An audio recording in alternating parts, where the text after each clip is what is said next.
Okay, here's the next question. Your specific lifting workout, your weekly training schedule, including jiu-jitsu.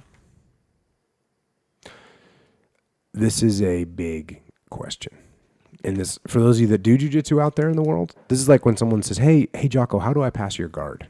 Because I have a good guard.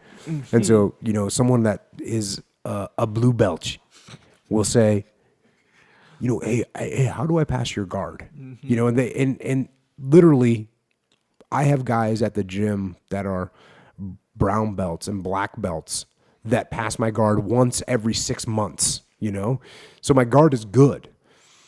And, here's a blue belt like, hey, how do I pass your guard? So this question kind of reminds me of that a little bit. Specific lifting workout and weekly training schedule on jiu-jitsu. So this is a big ask. And here's the problem that I have with this. I'm an individual. And I have strengths and weaknesses. I have whatever little injury thing that I'm working through at a particular time. I have things that I like to do, and I have things that I don't like to do. I'm an individual, and my workout is for me. And I've taken, and I've, sometimes I'll go on a trip, and there'll be a guy that's an athlete, and he'll say, oh, dude, I want to go through one of your workouts with you. And I say, okay. And I've done that, and I've had guys like almost hospitalized from going through one of my workouts. And that's not good. And then I've had other guys, like there's guys out there that will just crush me in a workout, And especially, there's workouts that I have that I could beat most of the world in, There's workouts that I have that I could crush anybody in. And then there's workouts that some, yoga instructor could put me through that would crush me, right? So my point is that you get some people that would die doing one of my workouts, and you get some people that one of my workouts is no impact because they're an incredible athlete. And so why would either one of them want to do my workout? It doesn't make any sense that they would want to do that. So what I've been trying to think, because I get asked all the time, what's your workout? What's your workout? What's your workout? And so what I've been trying to figure out is how to do this. How do I communicate what I'm doing? And what I've been kind of going through the idea in my head is putting together like an ebook. And I actually put this out on Twitter. I was like, oh yeah, I'll do an ebook. And people are like, ebook, yeah, do it. So it's an idea that's already been floated out there. Unfortunately, there's not been a lot of time to be writing ebooks. But what the focus would be, yeah, like the types of exercise that I do, yes. But, and kind of the numbers of that I do of them. But more importantly, going from a leadership perspective is, what is the intent? What is the commander's intent of my workout? What am I trying to accomplish? Because for you and me to accomplish the same thing is going to be a very different workout, right? If I want to take myself to an anaerobic threshold for a total of 15 minutes, what I would do to get there is very different from what you would do to get there. Right. It just is. If I wanted to destroy my legs with heavy squats, it would be very different between what you would do and what I would do. So what's important is not the actual exercises that I'm doing. It's the intent, and am I achieving that intent? Am I achieving that intent? Like I can do a decent amount of pull-ups, right? And in one of my pull-up workouts, I might do 500 pull-ups or 300 pull-ups. There's a lot of people that can't do 100 pull-ups. So, just in the workout, right? Not 300 pull-ups. Yeah, no, I can't do 300 pull-ups in a row. No, I wish I could.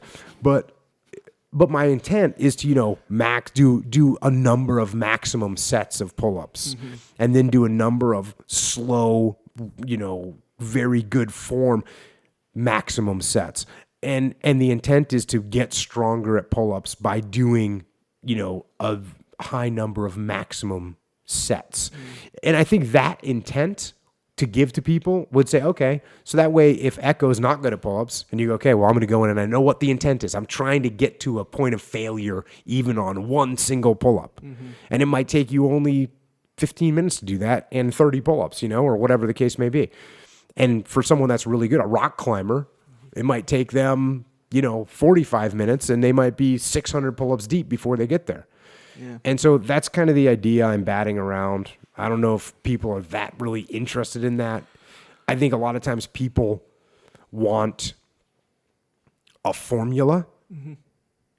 And I don't think I'm going to give out a formula because the formula is going to be different for different people at different times in their lives and ages and body weights and, male or female. There's just so many variables. Yeah. But I think if I can give out what the intent of my workouts are, then we're in the right place. Yeah, but those different variables and stuff, that could very well be the reason that people want your workout. Because there's two things, there's probably more than two, but two big things that kind of come along with wanting your specific workout. And one would be just to kind of immerse myself into what you go through in a workout. And how does that feel? And how do I kind of measure up, And then, so those two things, like, well, what does it feel like to do a Jocko workout? Like how hard is it? He's going to do, 600 pull-ups in a workout limit. Like, how does that feel? Is that the hardest thing I've ever done? Or, is that just, these workouts aren't that hard. Jocko's a punk. Right. Well, no, that's the second part. That's it. How do I measure up? If he does, 20 sets of squats with whatever weight, how do I measure up? Can I get all those 20 sets, or can I get that weight for 20 sets? So those two things. One, they just want to immerse themselves in your world as far as workouts go, and the second one is how do I measure up? I know that's kind of what I think when someone's like, oh, here's our workout, like those CrossFit workouts. Like some of those, just mentally, I do that. Like, okay, this guy's doing 20 pull-ups in a row.